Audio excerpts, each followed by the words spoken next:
Hi, my name is Ryan Boda, and I'm in the Recording Arts Bachelor's Degree program.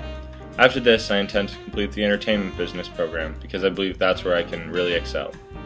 With that said, it seems I have to do this podcast with two fields in mind. We have the very tech-heavy recording side and the more communication-based business side. Both, although one more apparent than the other, have been extremely affected by the development of technology. With that said, I hope you enjoy my podcast. Well, the recording industry began in 1877 when Edison invented the phonograph. This, of course, was a breakthrough, but quite primitive, seeing how you couldn't duplicate any recordings. The ability to copy recordings really didn't come around until 1935 with the magnetophone. The next big step, of course, was when the late Les Paul made the first multi-track recorder. This, of course, was the basis of our standard today. Today, recording is now usually done on a DAW, or digital audio workstation. It is either Mac or PC based. Nowadays, to have a successful career in this industry, you must have a healthy amount of knowledge when it comes to the inner workings of a computer.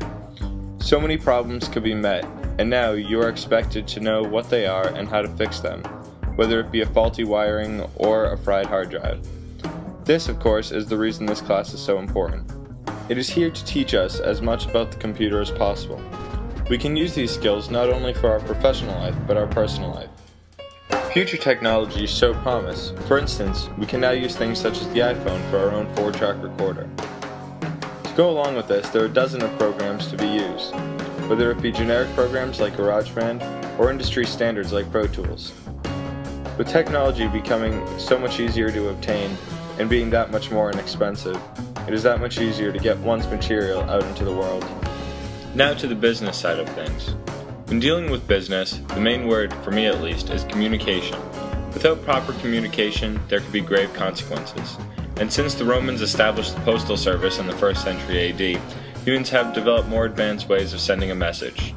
A few notable achievements would be things such as the newspaper in 1450, the printing press in 1455, in 1714 Henry Mill gets a patent for the typewriter, 1835 brings Morse code, then the Pony Express starts in the US in 1861. In 1876 we get the first copy machine from Edison and the telephone by Alexander Graham Bell.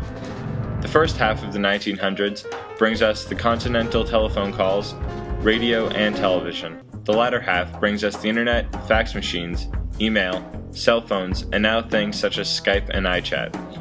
All of these things make our world seem not so small.